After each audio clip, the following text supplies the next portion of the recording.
Oke, jadi kita sudah belajar abstrak classes pada materi sebelumnya. Dan abstrak classes itu bisa ada karena kita sudah mengenal konsep inheritance juga sebelumnya. Jadi kita sudah tahu bahwa ada yang dinamakan superclass dan subclass ya. Jadi superclass dan subclass itu ada, kita semua sudah membuat rangkuman kapan kita perlu membuat subclass ya untuk entitas yang ada di dalam program kita. Dan kemudian Anda juga semua sudah paham dan bahkan sudah dikoreksi ya, kesimpulan yang sebelumnya sudah saya taruh di Skele, udah dikoreksi oleh kalian, terima kasih banyak. Bahwa semakin kita ke bawah, semakin kita ke subclass, kita semakin spesifik.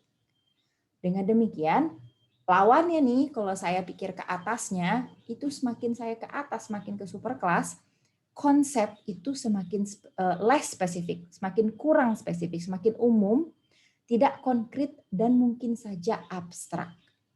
Dan dengan demikian kita dapat mendefinisikan kelas yang paling atas itu sebagai abstract classes.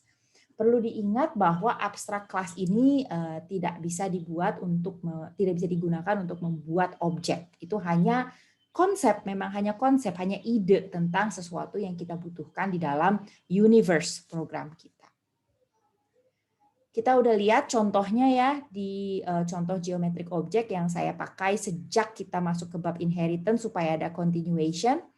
Jadi di geometric object itu kita udah tahu bahwa di dalam dunia program saya punya konsep, saya punya ide yang dinamakan objek geometris. Bentuk gitu. Dan bentuknya itu beda-beda. Bentuknya itu belum tentu dapat didefinisikan dengan ciri yang sama.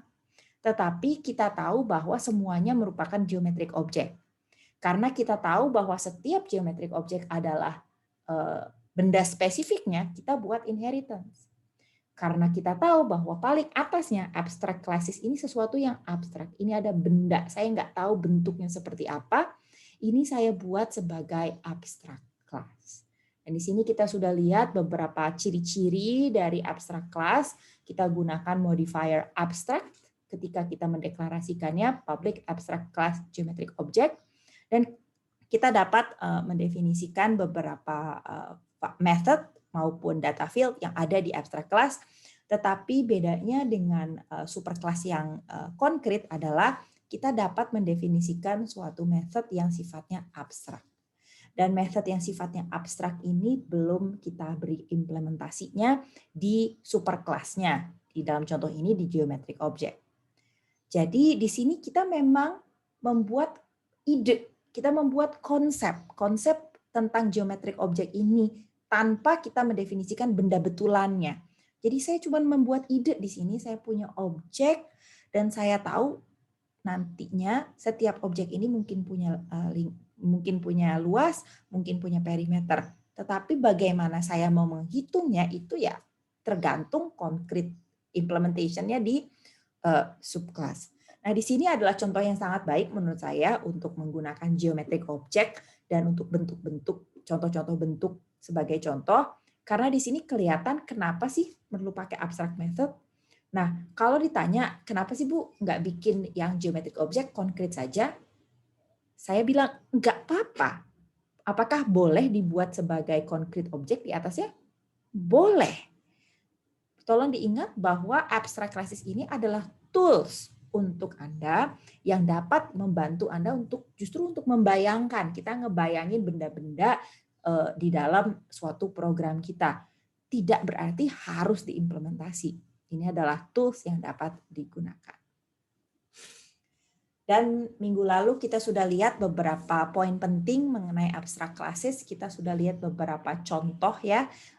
Saya tidak akan bahas lebih detail lagi hari ini, tetapi kita tahu bahwa ada 4 poin penting yang muncul dari pembuatan abstract classes, yaitu adanya abstract methods, tadi saya sudah tunjukkan, dan kita juga bisa membuat abstract class tanpa method yang abstrak. Jadi dalamnya konkret boleh. Kemudian objek tidak bisa dibuat dari abstract classes. Jadi kita nggak bisa ya membuat, misalnya tadi di geometric object, saya nggak bisa bikin geometric object sama dengan new geometric object. Itu tidak dapat dilakukan karena saya beri keyword modifier abstrak di sini.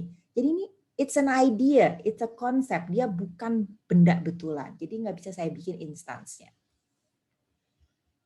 Tetapi note di sini, walaupun saya nggak bisa bikin objek, saya bisa menggunakannya sebagai data type. Misalnya saya buat array gitu, saya bisa deklarasi isinya adalah abstrak kelas, asalkan ketika saya isi betulan, saya isi dengan concrete class-nya. Kemudian yang ketiga, bahwa saya sudah punya concrete method, misalkan bisa saya override, kita udah belajar override ya, versus overloading. Nah, saya ketika membuat subclass yang di bawahnya, jika subclassnya adalah abstrak, saya dapat mengoverride methodnya menjadi method yang abstrak. Demikian adalah poin-poin penting tentang abstract classes. Ini memang ini ya TLDR version ya. Jadi saya akan pause dulu di sini sebelum kita terlalu jauh dulu. Saya akan masuk ke bab subbab interface berikutnya. Tetapi sebelum kita lakukan, silakan kalau ada pertanyaan saya akan beri pause dulu di sini.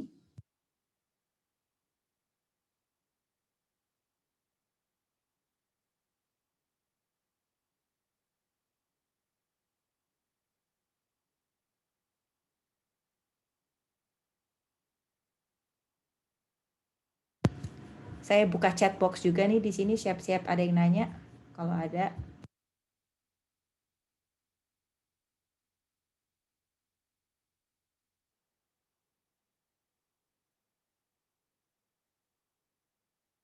Oh, ada komentar ya, rasanya bukan pertanyaan kayaknya nih dari Bagas, katanya kalau kelas kalender kemarin itu ada method get instance.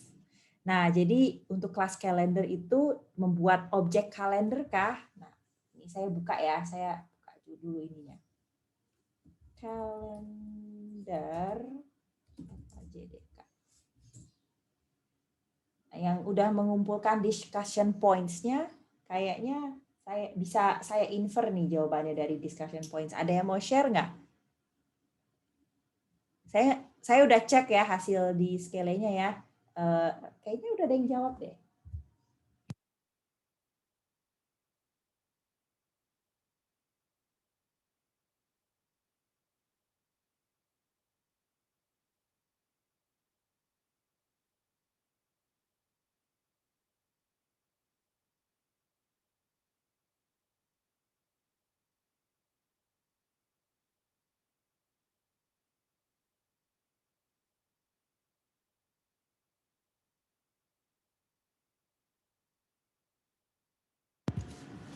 Oke, nggak ada yang mau bantuin? Saya lihat barusan saya buka, saya mencari discussion points activity kita minggu lalu nih. Ada banyak kok yang sudah menjawab tentang hal ini ya. Jadi ada kebetulan get instance. Kita buka ya. Bisa diklik nggak? The calendar return is based on the current time in default time zone with default format lokal. Dia akan mereturn suatu benda kalender ya. Nah, dia meninggalkan, dan perlu diingat bahwa ini juga merupakan method yang bersifat static ya. Jadi dia itu berlaku untuk seluruh kelas kalender. Regardless of kamu membuat objek sendiri menggunakan Gregorian calendar atau menggunakan kalender, akan sama. Jadi saya rasa ini bukan masalah. Tujuan si Java membuat method get instance ini betul jawaban pertanyaan Bagas, betul dia memberikan objek kalender, tetapi yang buktinya gini nih, dia returns a calendar.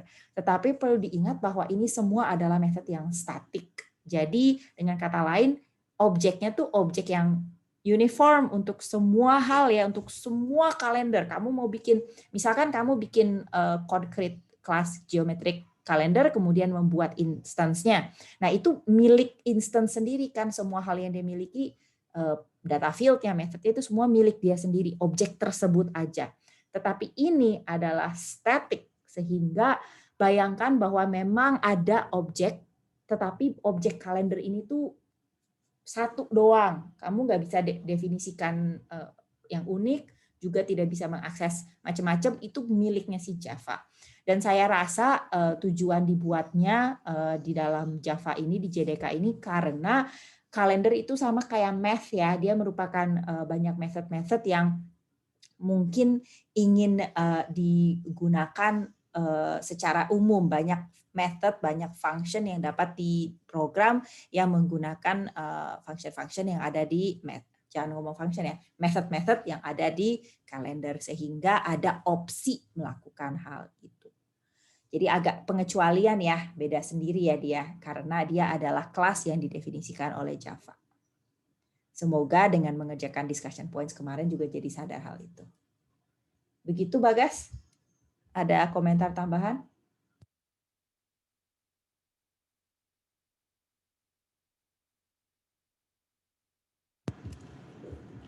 Oke, kalau nggak ada pertanyaan lagi, kita akan langsung lanjut ya ke interfaces. Nah, jadi di interface ini, coba saya mau mengundang kalian untuk memikirkan, pasti pernah dengar kata interface ya. Jadi interface itu kalau dibayangkan nih, ada interface aplikasi, ada interface konsol itu interface bukan ya?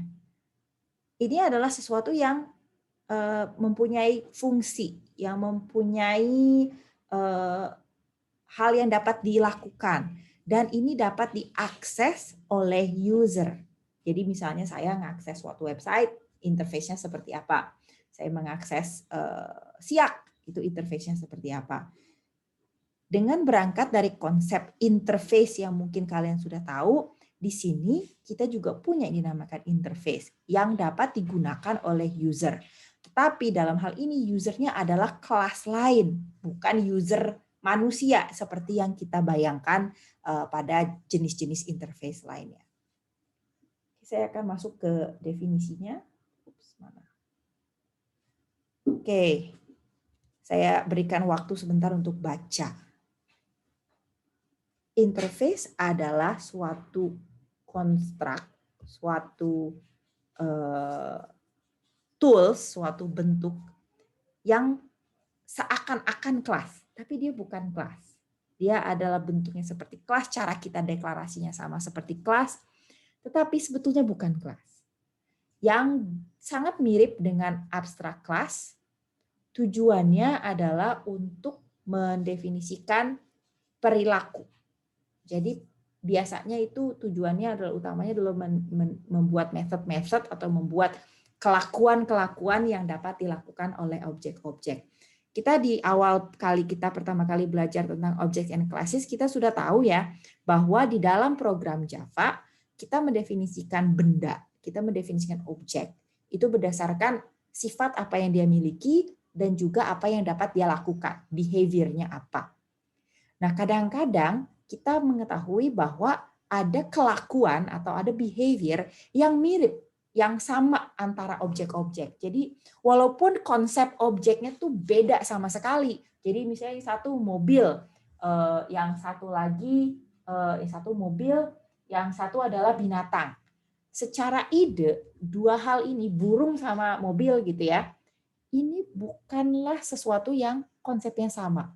Jadi tidak masuk akal bahwa dia akan ada di inheritance tree yang sama. Walaupun sebetulnya dua-duanya extend object ya, tetapi lepas dari itu secara konsep tidak terlalu masuk akal bahwa mobil mungkin extend vehicle mungkin, tetapi burung misalnya extend animal. Dan ini adalah dua konsep yang sama sekali berbeda. Tetapi keduanya bisa saja memiliki kelakuan atau behavior yang mirip. Misalkan make noise, berbunyi. Walaupun kedua hal ini tadi, burung dan mobil, adalah dua benda yang sama sekali berbeda, keduanya mungkin saja memiliki method make noise, yang satu bunyinya brum-brum, yang satu bunyinya cicit. Seperti itu. Sehingga kita juga dapat mendefinisikan yang dinamakan interface yang dapat dimanfaatkan, usernya adalah kelas kelas mobil dan juga kelas burung tadi. Nah, si interface ini tadi saya bilang mirip kelas, isinya hanyalah konstan dan metode abstrak. Jadi karena kita tahu kayak tadi aja contohnya burung dan mobil kan sama sekali berbeda, jadi implementasi metodenya pun sangat mungkin berbeda sehingga interface-nya itu juga sudah didefinisikan metodenya abstrak. Jadi harus kita definisikan ulang ya di setiap kelas yang menggunakannya. Dan kita juga bisa yang umum-umum nih ya, yang bisa konsep lainnya selain tadi make noise, kita juga bisa comparable, edible, clonable sebagai interface itu yang umum ya dan cukup sering terpakai dalam objek-objek yang ada di Java. Dan mungkin nanti kalian akan notice bahwa interface itu sangat sering belakangnya able, comparable, clonable, dan seterusnya. Rentable, edible. Itu karena berkaitan dengan behavior-nya, kelakuan apa yang dia able to do. Sehingga sering sekali dipakai, terutama yang dari Java, itu dikasih namanya seperti itu. Tadi sudah dikatakan bahwa interface itu bukan kelas yang kita kenal secara yang selama ini kita kenal. Beda ya, dia bukan kelas seperti itu. Tetapi dia dapat dikatakan merupakan kelas yang khusus ya.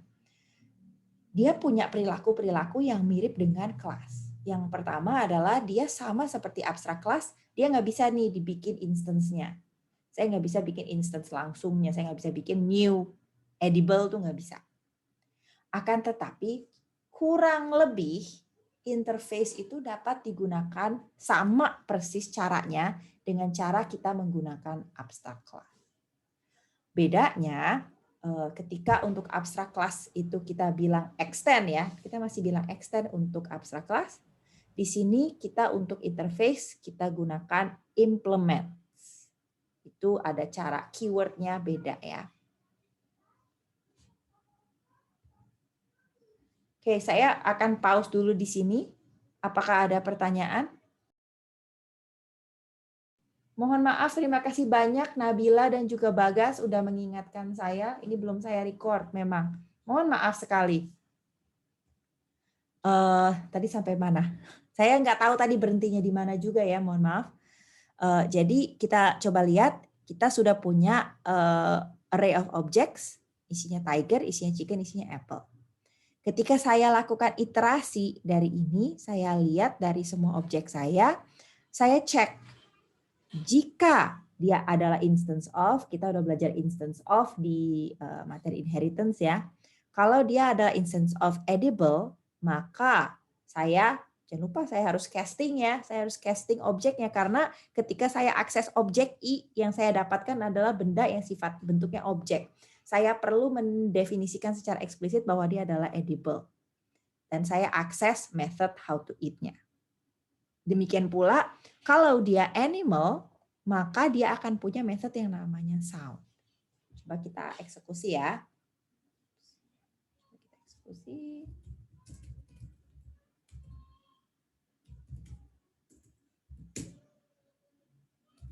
Java test edible.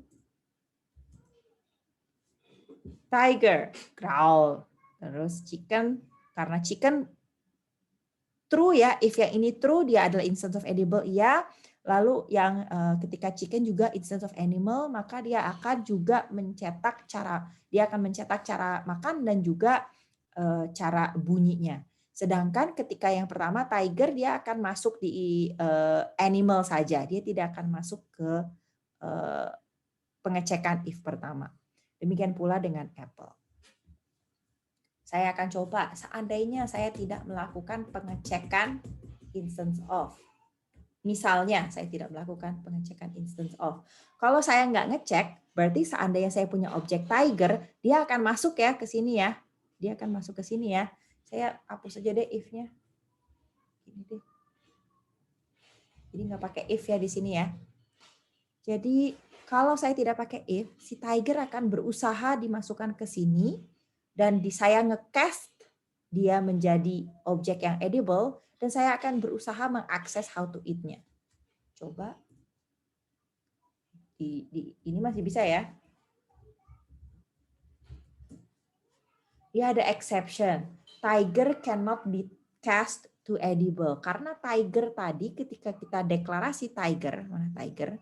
Tiger saya cuma bilang dia extend animal. Saya tidak bilang dia implement dari edible. Jadi dia pasti tidak dapat di cast menjadi benda ini. Saya coba iseng ya. Ini saya tutup semua. Saya tutup semua.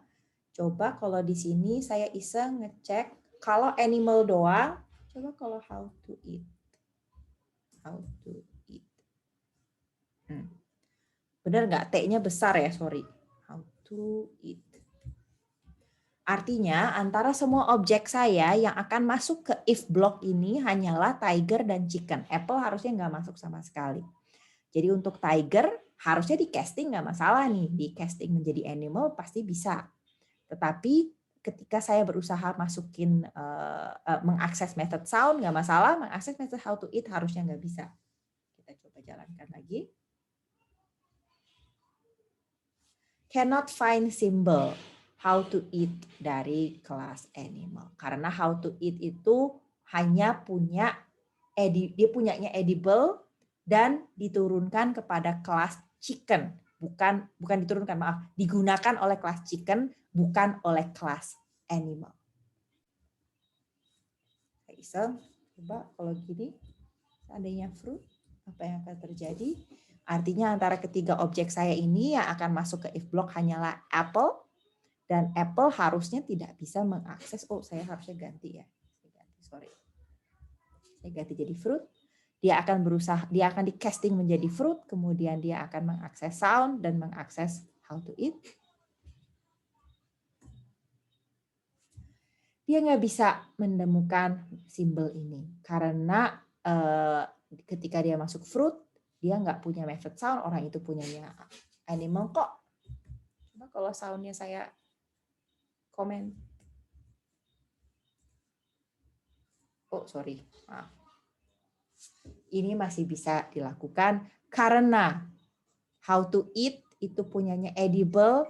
Edible itu digunakan oleh kelas fruit langsung, bukan oleh kelas apple doang atau orange doang. Begitu ya. Dan di sini kita dapat, seperti tadi saya bilang, supaya record juga ya, seperti yang tadi saya bilang, setiap interface dapat digunakan oleh berbagai kelas. Manfaatnya adalah ketika kita mempunyai objek-objek yang kalau dibayangkan konsepnya tuh beda banget. Dalam hal ini misalnya binatang dengan buah. Tadi contoh sebelumnya saya pernah beri mobil dengan burung. Nah ini kan konsepnya sama sekali berbeda. Tidak masuk akal kalau kita buat menjadi subclass dari superclass yang sama. Jadi saya dapat mendefinisikan ini adalah subclass dari tadi buah adalah superclass, apple adalah subclass dari fruit, dan chicken adalah subclass dari animal. Tetapi saya tahu bahwa mereka memiliki sesuatu in common, yaitu bahwa dia bisa dimakan. Maka saya membuat interface edible yang dapat digunakan, diimplement oleh kedua method tersebut. Jadinya kita mengorganize konsep di sini. Kita berusaha mengorganize konsep bahwa kalau secara struktur objek subclass superclass itu biasanya ke jenis objeknya. Tetapi walaupun jenis objek berbeda, kadang-kadang kelakuannya ada yang sama. Coba kita definisikan kelas. Tujuannya apa? Supaya concepting susunan kelas-kelas yang ada dalam program Java mirip dengan yang ada di dunia nyata. Di dunia nyata juga seperti itu kan, kita punya dua jenis benda yang berbeda, tetapi mungkin saja mereka memiliki kelakuan yang mirip atau in common. Dan sekali lagi, apakah harus diterapkan seperti ini? Perlu nggak ada interface gitu? Ya nggak perlu sih, tetapi ini membantu, tools untuk membantu kalian organizing your thoughts, organizing your structure, dan di sini sangat berguna membuat diagram UML untuk mengetahui mana yang hubungannya dengan kelas lain itu seperti apa, mana yang bisa akses method yang mana.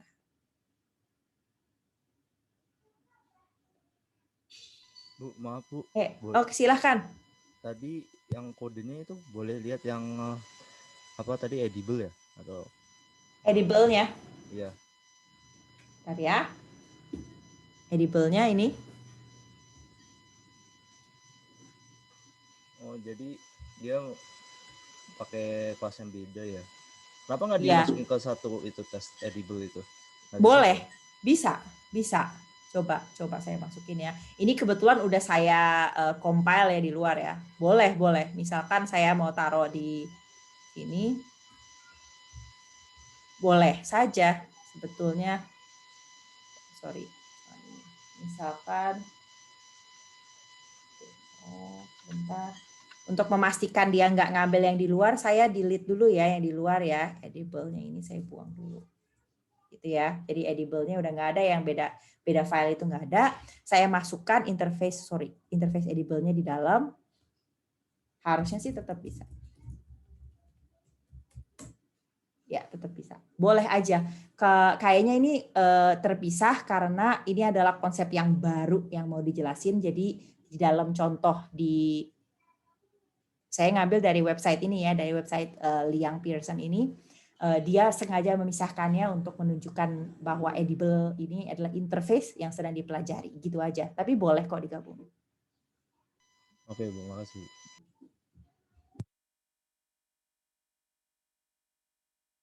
Oke, saya kasih pause juga untuk bertanya. Silahkan, saya sekalian istirahat dulu sebentar.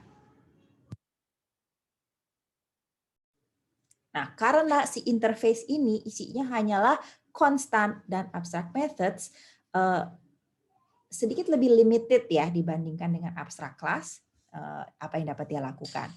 Tetapi karena kegunaan dia itu kurang lebih sama seperti abstract class, walaupun deklarasinya adalah public interface, tidak pakai kelas, tidak pakai modifier lain, tetapi secara implisit semua data field yang ada di dalam suatu interface sifatnya public final static.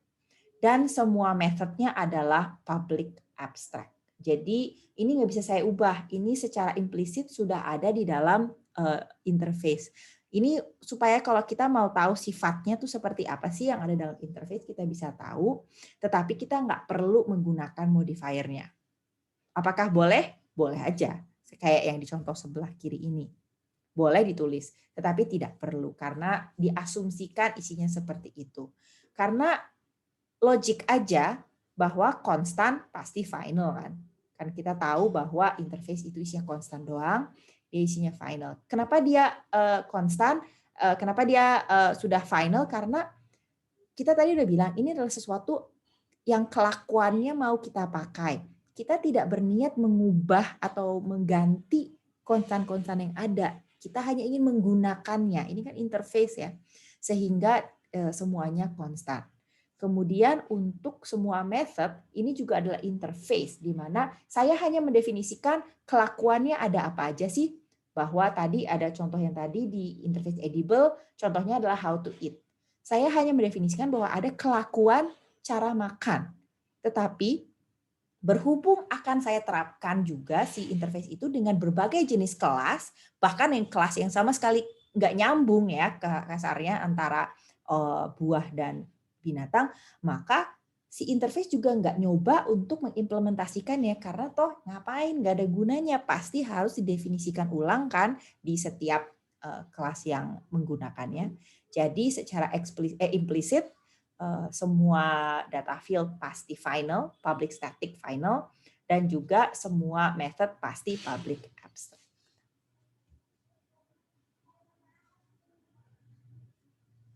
Ini adalah contoh lagi tambahannya, jadi kita bisa melihat limitasi yang terjadi ketika menggunakan interface. Saya akan coba tunjukkan, kita punya dua interface di sini, GPS enable, di sebelah kiri ada GPS enable, ini GPS. Kemudian kita punya di bawahnya radio enabled. Radio enabled. Kemudian di sebelah kanan saya punya cell phone yang implements GPS enabled dan radio enabled. Nah, si cell phone ini kita katakan menggunakan atau memanfaatkan kedua interface ini. Dia memiliki perilaku yang sama yang didefinisikan di dalam GPS enabled dan radio enabled. Kita lihat di sini dia harus mendefinisikan 3 hal ini karena dia sudah implement GPS enabled dan radio enabled, artinya semua method ini dia miliki, tetapi implementasinya belum punya. Jadi saya definisikan 1, 2, 3 gitu ya. Jadi ketika saya membuat suatu objek cell phone, misalnya Xiaomi ini, saya buat new cell phone, maka saya dapat melakukan print location, yaitu method ini saya redefine di sini untuk setiap cell phone, objek cell phone. Nah ini kalau argumennya adalah kenapa enggak ini aja sih Bu, kenapa enggak bikin cell phone extend GPS enabled device misalnya. Bisa aja, tetapi kalau kamu bayangkan secara konseptual di dalam dunia ini enggak cuman cell phone kan yang mungkin menggunakan GPS enabled, mempunyai fungsi GPS atau fungsi radio, bisa benda sama sekali berbeda. Bisa mobil, jangan-jangan ada mobil yang GPS enabled. Sehingga kita berusaha melakukan generalisasi dengan membuatnya interface. It makes sense. Tetapi hati-hati di sini. Misalkan saya saya membuat GPS enabled Samsung sama dengan new cell phone.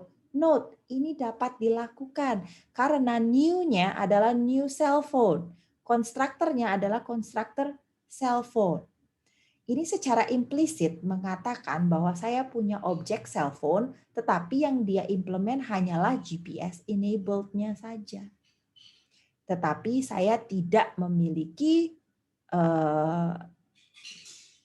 interface, saya tidak mengakses interface radio enabled. Sehingga karena tipenya ketika deklarasi adalah tipe GPS enabled, tentunya yang dia miliki hanya yang atas ya. Jadi kalau tiba-tiba saya berusaha mengakses start radio, tidak bisa. Karena start radio itu datangnya dari interface-nya radio enabled. GPS enabled nggak punya method tersebut, walaupun cell phone punya ketiganya.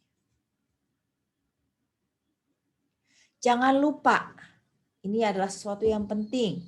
Kalau contoh tadi, saya mendeklarasikan method-method di dalam suatu interface. Misalkan saya mau nambahin lagi nih di antara yang tadi. Yang tadi kan cuma ada radio enabled, hanya ada 2 ya, start radio dan stop radio. Nah, ini adalah cell phone yang implement radio enabled. Berarti saya punya start radio, stop radio yang tadinya abstrak ya. Kan secara implisit ya dia interface, jadi secara implisit dia abstrak. Dan ternyata di cell phone yang implement radio enabled, saya sudah definisikan start radio. Ini pura-puranya ada implementasinya ya. Dia start radio dan stop radio. Oke, saya mau nambahin suatu method baru, record radio. Saya tambahin ini. Kalau saya lakukan ini, saya nggak boleh lupa. Saya benar-benar nggak boleh lupa bahwa semua kelas yang implement interface radio enabled sekarang harus membuat implementasinya. Dengan kata lain, saya ini di bawah sini nih, saya harus bikin public void record radio, isinya apa statementnya. Harus banget, nggak boleh enggak. Karena kalau enggak, dia cuman ke inherit dan di sini masih abstrak. Padahal nggak boleh ya, kelas konkret nggak boleh punya method yang abstrak. Jadi harus saya override, nggak mungkin enggak. Jadi jangan lupa kalau kamu lagi programming, lagi bikin program, menginherit method yang abstrak, mau nggak mau, kamu nggak boleh lupa untuk memberikan implementasi yang konkret. Nah, tetapi bukan untungnya sih, di Java, mulai Java 8 dan seterusnya, kita dapat mendefinisikan method yang default. Misalkan ya, di contoh sebelumnya, jika saya ngubah interface-nya, kebayangkan kalau saya punya interface yang dipakai oleh 10 kelas. Interface-nya saya ubah, saya tambahin method, berarti 10 kelas yang menggunakannya harus saya tambahin implementasi record radio nih. Saya harus mau nggak mau di semua method di semua kelas yang menggunakannya saya harus bikin. Tetapi kalau saya sudah mendefinisikan default method, di dalam interface. Ini dapat dilakukan di support sejak Java 8. Maka yang terjadi adalah saya nggak perlu sehati-hati itu. Nah, untuk implementasi ulang sih sebetulnya adalah praktek yang baik ya, karena biasanya setiap kali ada kelas yang implementasinya bisa beda-beda. Jadi biasanya tetap di override. Tetapi saya nggak se-urgent itu sampai harus banget saya reimplementasi. Kalau saya lupa melakukan implementasi ulang di bawah sini, di semua kelas-kelas yang mengimplementnya, kalau saya lupa nambahin, ini nggak akan menimbulkan error karena default-nya sudah ada di atas. Kalau saya override bisa, tetapi saya dapat mendefinisikan juga default-nya. Lupa ya, jangan lupa bahwa ini sebetulnya sifatnya abstrak ya. Jadi ini adalah method yang abstrak, tetapi implementasi default-nya sudah saya sediakan dari awal. Bu, boleh nanya? Silakan. Kan tadi kan katanya interface kan abstrak gitu, secara implicit. Kalau yang default public void record audio itu juga abstrak. Iya, itu tetap abstrak. Sifatnya tetap abstrak.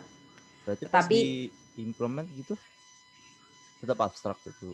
itu tetap abstrak. Sifatnya tetap abstrak. Yes. Tetap abstrak. Tetapi dia hanya kamu tuh menyediakan method default. Agak nggak lucu ya, kenapa kita kasih judulnya tetap abstrak, tetapi implementasinya ada. Tetapi jangan lupa di kelas abstrak class, di kelas abstrak class, kita juga dapat kan menyediakan abstrak method yang ada implementasinya bisa.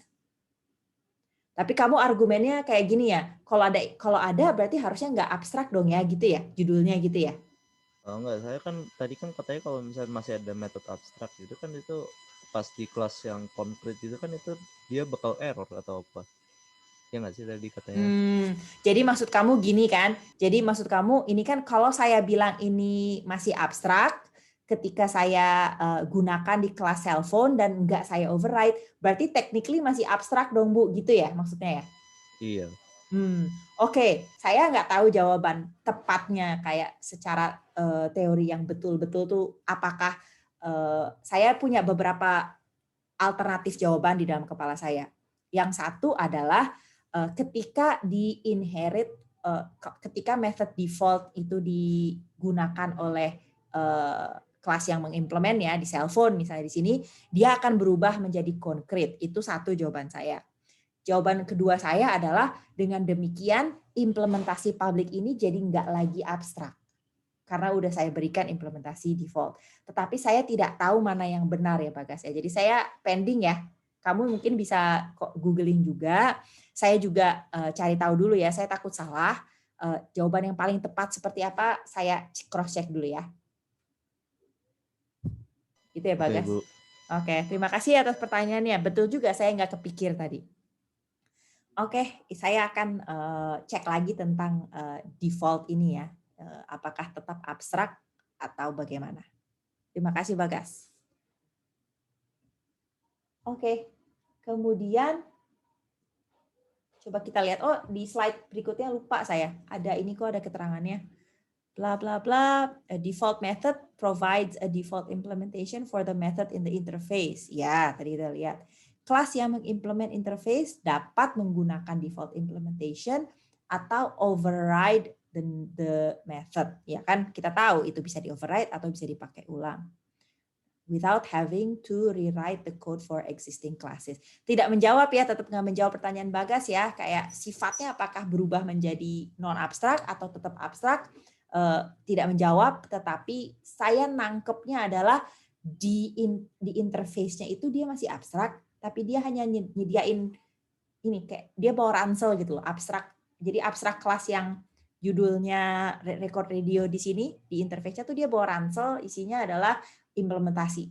Begitu dia diimplement di bawah di cellphone, ini ranselnya dia buka, jadinya implementasinya konkret gitu loh analoginya. Itu yang saya tangkap, tetapi saya akan cek lagi ya. Bu. Ya. Tapi kalau silakan. misalnya dipanggil error nggak? Yang mana? Pas yang tadi. Ini. Iya, kalau misalnya dipanggil. Harusnya tanpa enggak. Kita override. Harusnya enggak. Coba saya lihat ya.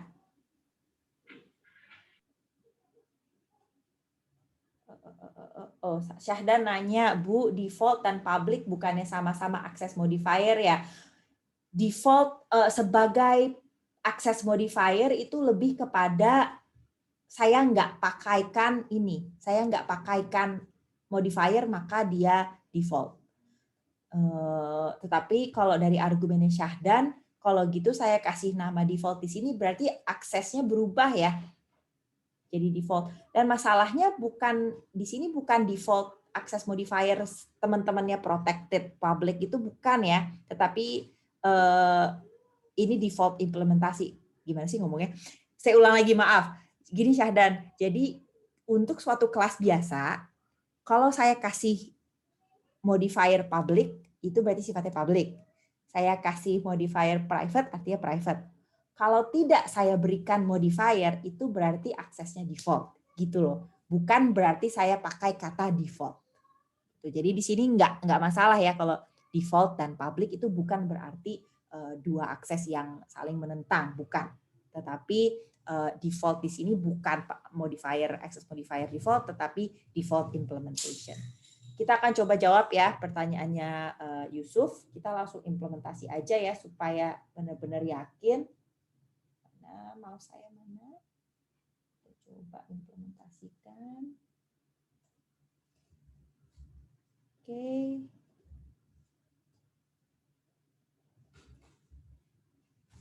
Oke, ini dulu ya. Kita coba.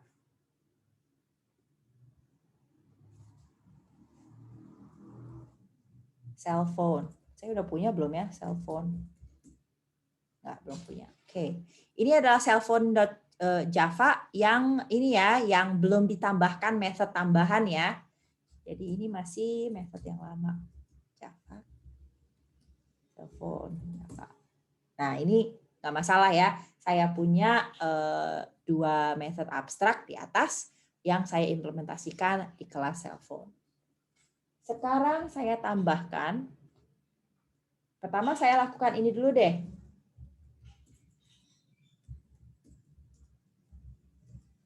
Biar tuntas ya, record video. Nah, di sini saya tidak memberikan implementasi tambahan. Nah, saya tidak memberikan implementasi default, maaf. Jadi saya cuma bilang, oh sekarang saya punya abstract method namanya record radio yang digunakan oleh cellphone. Ini harusnya error karena di cellphone tidak ada implementasinya. Dia mau beri error nggak ya? Ya. Cellphone is not abstract dan does not override abstract method record radio. Jadi dia tahu bahwa record radio sudah turun ke bawah, diambil sama cellphone tetapi belum diimplementasi.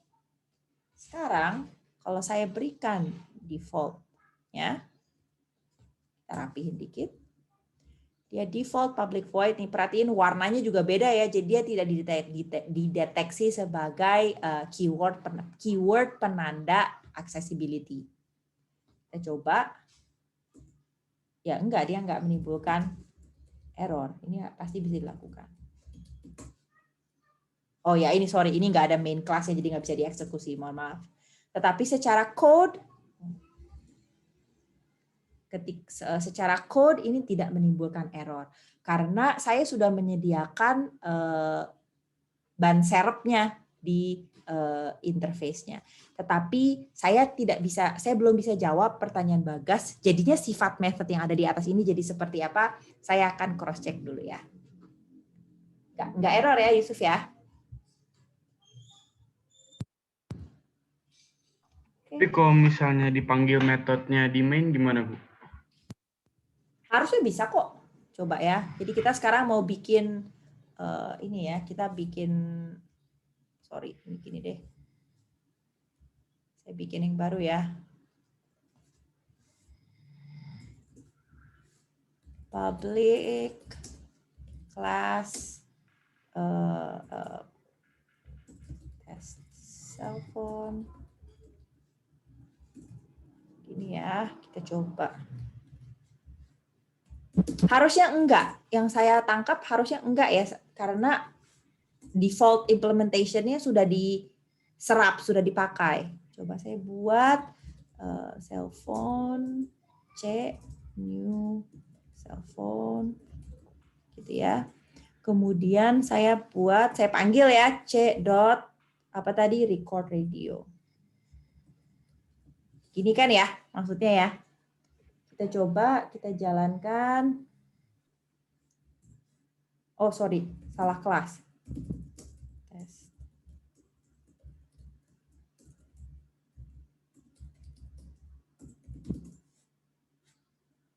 Public class test. Astagfirullah.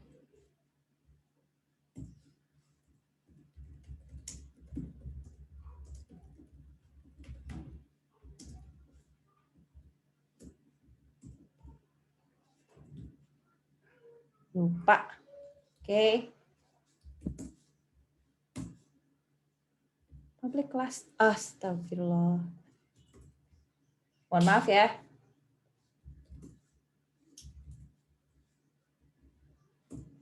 Oke, kita jalankan. Sudah di compile. Java. Test cell phone. Bisa. Oke, baik. Terima kasih, Bu. Bisa ya. Jadi ya itu. Tebakan saya ada 2. Bahwa di sini memang sudah berubah, tidak lagi abstrak. Atau ketika di-inherit dia berubah menjadi non-abstrak. Tetapi saya nggak yakin how it actually works. Dan saya pending dulu jawaban yang itu. Daripada saya kasih jawaban yang salah kan. Oke.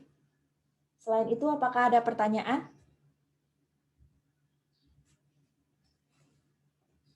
Oke, kalau belum ada pertanyaan, nah saya harap sampai sekarang sih sudah terbayang maksudnya interface itu apa.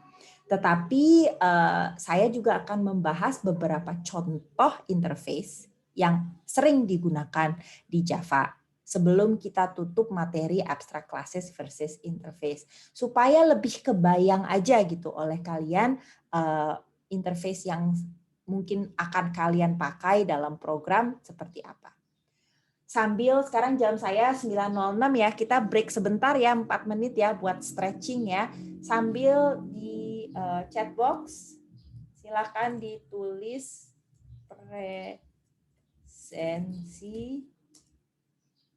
presensi tanggal berapa ini? 3 Mei ya. 3 Mei. Silakan tulis npm-nama. Sambil kita break dulu 4 menit. Tara, saya izin break dulu ya, nanti pertanyaannya setelah kita balik lagi ya. Oke, silahkan kita akan break sejenak 4 menit.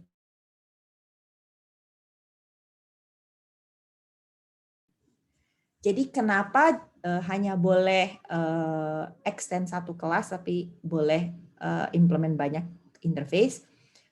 Tujuannya sih di awal adalah kalau untuk Java dia ingin menghindari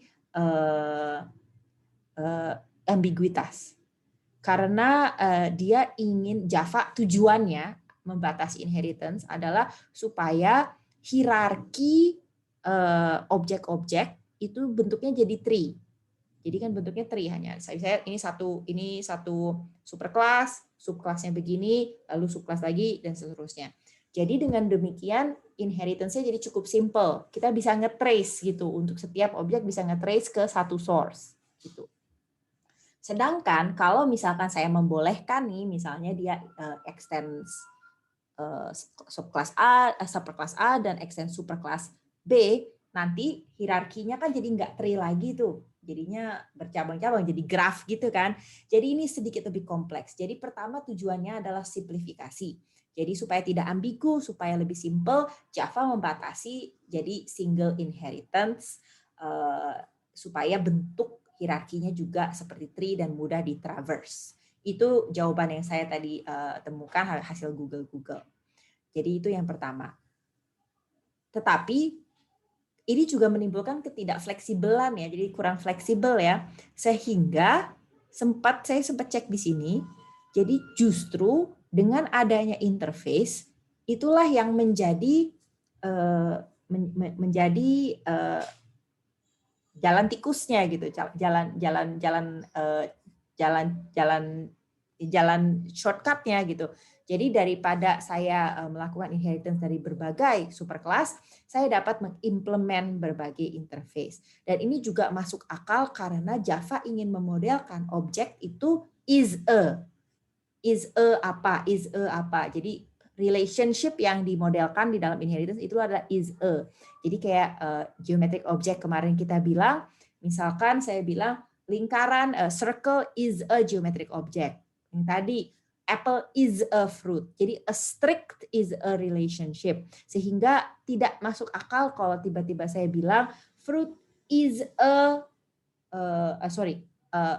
apple is a fruit dan apple is an edible object. Ini menimbulkan kerancuan.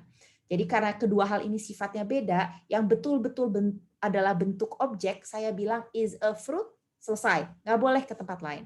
Tetapi sifat-sifatnya dapat saya ambil, oh dia juga edible, dia juga apa, iya, tetapi dia tidak is a edible, dan seterusnya. Itu jawaban pertamanya gitu. Tentang pertanyaannya Tara. Apakah cukup kejawab Tara? Tadi saya habis Google juga nih sepanjang break tadi. Silakan. Berarti dia nggak bisa implementasiin diamond inheritance ya, Bu? Diamond inheritance nggak bisa ya. Jadi kalau diamond kan berarti kan 1 ke 2 terus habis itu balik lagi ke 1 gitu maksudnya? Iya Bu, gitu. Nggak bisa. Dia cuma bentuknya tree kalau di Java inheritance-nya. Oh, oke. Baik, terima kasih Bu. Ya. Oke, nah kemudian saya coba Google juga nih jawaban dari pertanyaan Bagas tadi nih ya. Saya nggak nemu jawaban nyatanya ya, karena saya nyari tahu kayak are default methods abstract gitu, itu juga muncul nih kalau saya coba di Google, tapi jawabannya tidak ada jawaban yang definite. Bla bla bla. Jadi saya nggak tahu ya, tetapi ada beberapa referensi yang menurut saya menarik. Oh, sorry, bukan yang ini. Ada beberapa method yang menurut saya, beberapa definisi menurut saya menarik. Saya coba lihat di sini ya, Bagas, untuk mencoba menjawab. Nah, jadi yang saya lihat ini adalah extending interfaces that contain default methods. Jadi kan kalau saya extend kayak tadi GPS enabled yang memiliki radio enabled yang memiliki method default. Ketika kamu extend interface, yang terjadi ada 3 hal. Yang pertama, saya tidak menyebut default method sama sekali, yang membiarkan your extended interface inherit the default method. Redeclare the default method, which makes it abstract. Nah, ini yang saya bingung. Jadi saya redeclare the default method. Yang berikutnya adalah redefine the default method which overrides it. Nah, ini yang menarik hati saya yang kedua ini ya. Jadi ketika saya redeclare, bukan redefine ya, saya redeclare itu membuatnya menjadi balik abstrak yang ada di interface-nya. Gitu. Jadi ketika saya bilang bahwa itu tetap abstrak, berarti memang tetap abstrak sih, karena kita udah punya constraint dari awal bahwa interface itu kan harus abstrak gitu loh metodenya. Tetapi default metodenya itu disediakan sebagai pendamping dari abstract method tersebut, if that makes sense. Saya masih akan baca lebih lanjut lagi dan tanya ke tim dosen lainnya ya, karena saya juga takut salah. Tetapi sementara saya bisa menambahkan bacaan ini untuk Bagas ya. Itu ya Bagas ya. Ini saya coba tambahkan. Maksudnya di redeclare tuh gimana ya? Di redeclare tuh berarti saya ini apa? Saya mendeclare dia tanpa definisi. Tanpa definisi, betul, bukan definisi. Berarti yang dijadikan abstrak adalah yang ada di subclass ya kalau kayak gitu ya. Iya enggak sih? Iya. Iya ya, yang dijadikan, berarti yang dijadikan abstrak itu yang di subclass bukan yang di interface ya. Jadi bener juga. Misalkan kayak itu di bawah itu kan ada default public time zone date time di bawah itu Bu. Mana ya? Ini ya, ini ya. Iya. Itu kan ada defaultnya berarti. Suppose you extend bla bla bla. Jadi kalau misalnya ada kita declare ulang, kita cuma nyebutin aja default public. Iya, gitu aja. Iya, kita nggak kasih kurung kurawalnya lagi gitu kan. Kita cuma nutup langsung gitu kan. Jadi sehingga abstrak di ininya. Jadi masih belum ngejawab ya, punya kamu yang ada di atas jadinya apa ya? Iya, iya belum mungkin ngejawab. Itu Bu, apa namanya? Pas kita di interface itu udah di define kan. Ya, Kan di interface-nya udah di define. Nah, Lepek itu ya. apa itu dia kan kayak apa namanya konstruktor, kalau misalnya konstruktor secara eksplisit di define konstruktornya kayak gimana, kan berarti yang default konstruktornya nggak ikut. Apa begitu juga di kalau misalnya define Iya, public void itu berarti betul. abstraknya nggak ikut gitu Itu mungkin. kebetulan, ya itu opsi kedua saya tadi ya. Jadi jawaban saya opsi yang kedua adalah berarti dia udah nggak abstrak ya harusnya gitu. Nah, kalau memang itu yang betul, saya jadi meragukan the definition itself gitu. Karena di definition itself bilang kalau interface hanya boleh diisi oleh constants dan abstract methods gitu ya. Itu kan definisinya dari Java. Sehingga saya jadi meragukan definisinya sendiri. Apakah definisi harus kita ubah? Gitu aja sih sebetulnya Bagas. Tapi itu sangat mungkin. Saya nggak yakin tapi itu sangat mungkin yang kamu bilang. Oke Bu, makasih Bu. Oke, apakah ada pertanyaan lagi selain tadi pertanyaan dari Tara dan siapa? Tara dan Bagas? Belum ada ya? Oke, kalau gitu sambil saya lanjutkan, saya akan tutup presensinya ya. Dan saya akan save filenya dulu sebentar. Oke. Nah, jadi sekarang kita akan lihat beberapa contoh interface yang umum digunakan di dalam program Java. Jadi ini interface-interface yang common gitu ya. Jadi mungkin kebayang nih, comparable, clonable, serializable. Ini adalah sifat-sifat atau behavior-behavior yang mungkin dimiliki oleh berbagai jenis objek. Misalnya comparable. Comparable itu bisa saya lakukan antara dua objek mahasiswa. Comparable mungkin juga dapat saya gunakan untuk membandingkan dua buah objek buah. Nah, ini tuh lintas jenis kelas, lintas hierarki. Itu bisa sangat mungkin objek saya memiliki behavior seperti ini. Maka interface ini ada. Balik lagi ke paling awal, kalau gitu boleh nggak Bu, saya bikin definisi comparable aja di setiap kelas saya? Ya boleh saja, tidak harus melakukan ini. Tetapi ini membantu mengorganize konsep-konsep yang ada. Oke, ini comparable. Jadi, si comparable interface ini adalah interface yang disediakan oleh Java. Yang dia lakukan adalah dia mendefinisikan method yang cukup generik untuk membandingkan dua objek yang tipenya sama. Jika objek yang ada di dalam universe program saya dapat dibandingkan, saya dapat mendefinisikan dia implements comparable. Nah, dengan interface comparable ini, si interface comparable memiliki suatu abstract method, yaitu public int compare to objek sesuatu. Note di sini saya pakai huruf E, jangan dipikirin terlebih dahulu ya. Stay tuned untuk generics. Kita akan belajar generics nanti setelah GUI dan konsep umumnya akan saya jelaskan nanti. Tetapi ini yang ada di definisi comparable interface punyanya Java, karena Java ingin menyediakan interface ini untuk objek apa saja. Jadi dalam kurung ini tuh sebetulnya bisa apa aja, bisa mahasiswa, bisa circle, bisa apapun. Tetapi oleh Java dia tulis sebagai generic type aja, E. Gitu.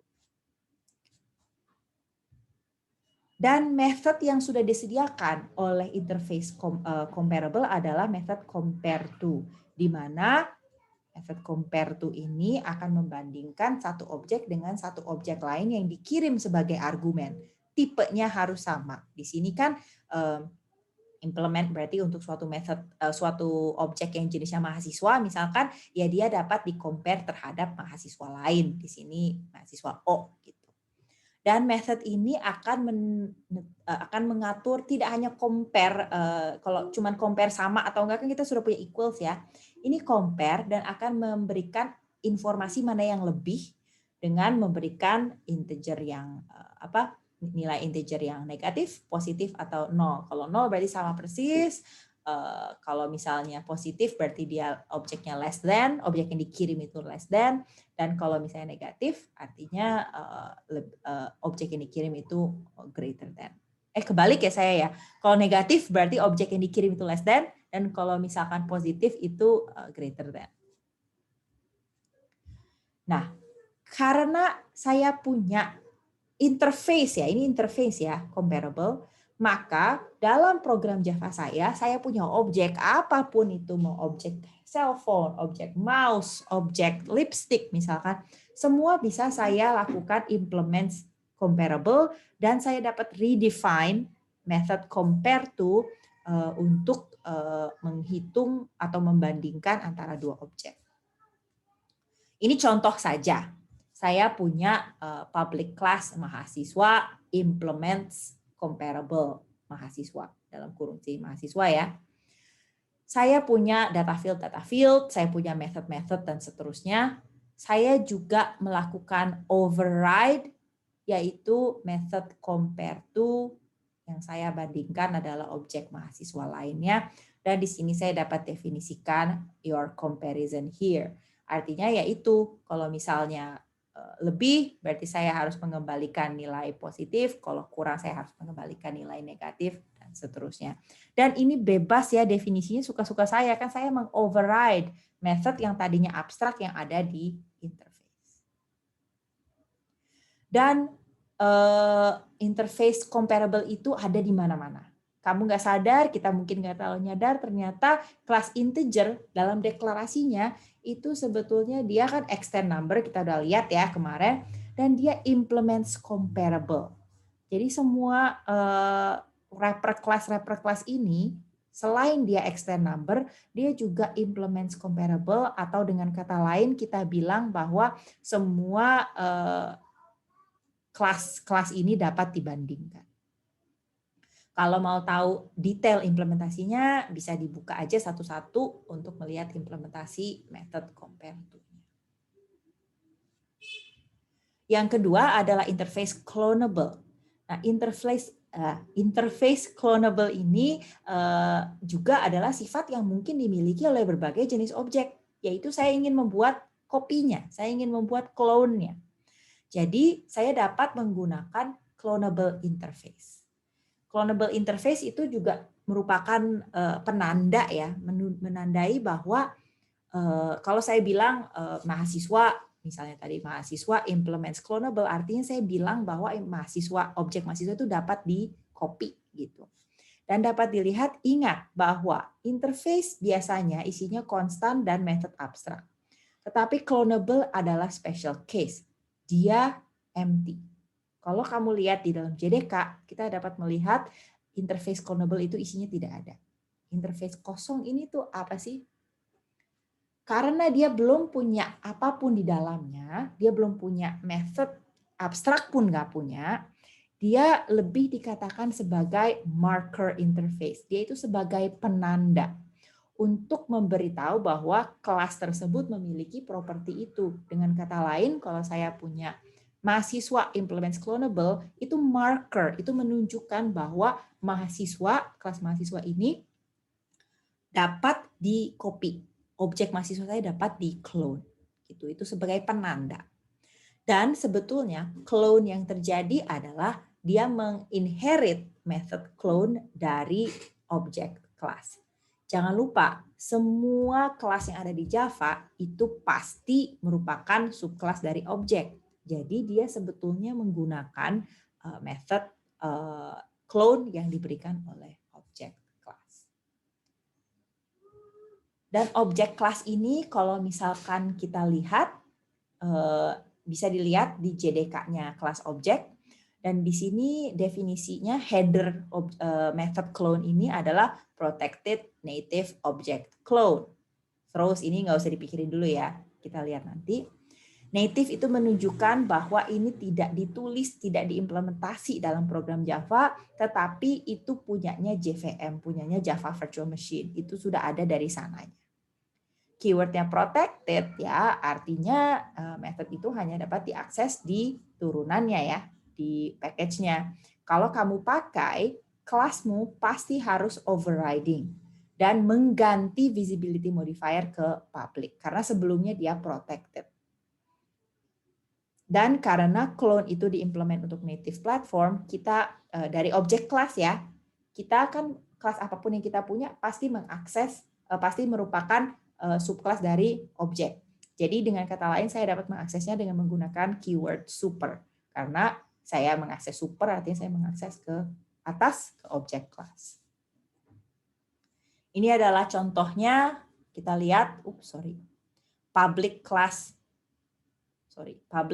house implements clonable comparable house. Kita bisa lihat ini ada implementasi public house itu definisinya seperti apa, ada setter, ada getter segala macam. Saya skip sengaja. Kalau mau lihat lengkapnya itu ada di tautan berikut ini. Dan di sini kita bisa lihat dia mengoverride clone method yang dia tadinya dapat dari objek. Dia akan melakukan return super clone. Kecuali kalau nggak bisa. Dan kalau misal, karena dia juga implement comparable ya, dia juga akan menghitung, mengoverride kalau mengcompare dua buah objek house, apa yang akan terjadi. Ya kalau begini, kalau lebih besar berarti dia akan return 1, kalau lebih kecil dia return negatif, dan kalau sama berarti dia akan return 0. Nah, yang mau saya sorot di sini yang pertama ini adalah ketika saya lakukan object clone ini kan saya berusaha mengakses method clone milik super. Method clone ini ada dari kelas objek. Artinya nggak mungkin kelas kita nggak punya method clone. Tetapi ada kemungkinan objek kita tidak support cloning. Dan dengan demikian saya akan menimbulkan error. Di sini mungkin kalian sudah sadar ada yang judulnya try catch. Ini ada blok yang baru. Jangan khawatir, stay tuned untuk exception handling yang merupakan metode berikut ini. Bab setelah ini. Dan yang terakhir, serializable interface juga tidak akan saya bahas karena akan dibahas di materi exception handling. Jadi selain untuk merekap abstrak klasis dan interface, 3 contoh ini juga akan serve as preview ya, apa sih yang akan kita pelajari selanjutnya, yaitu exception handling. Mungkin dari judulnya aja kalian udah nyadar, oh ada exception mau saya handle gitu kan. Nah caranya kurang lebih seperti ini, nggak usah dikhawatirkan terlebih dahulu, kita akan bahas lebih detail hari Rabu. Jadi saya akan berusaha merekap tentang abstract classes versus interface. Kita lihat kelakuannya sama ya, kelakuannya kurang lebih mirip. Saya sama-sama punya interface atau abstract class yang akan saya implementasi atau saya pakai di subclassnya, tetapi keduanya beda. Coba kita lihat bedanya apa sih antara kedua itu. Ini adalah rangkuman dari buku Liang. Ini cuman nandain aja apa sih bedanya. Bedanya terutama ada di variabelnya, di konstruktornya, dan juga di methodnya. Rangkumannya bisa Anda baca sendiri. Harusnya dari paparan 2 pertemuan ini, Anda sendiri juga udah sadar ada perbedaan-perbedaan tertentu ya di antara keduanya. Nah ini sudah sempat keluar nih dari pertanyaan-pertanyaan yang tadi muncul. Tadi dari Tara juga ada pertanyaan ini. Java hanya membolehkan single inheritance, tetapi allows multiple extensions. Ini wordingnya nggak pas ya, jangan extension dari sini karena extend itu untuk ini kan ya, untuk inheritance ya. Saya coba ganti deh wordingnya, ini saya nggak suka. Allows multiple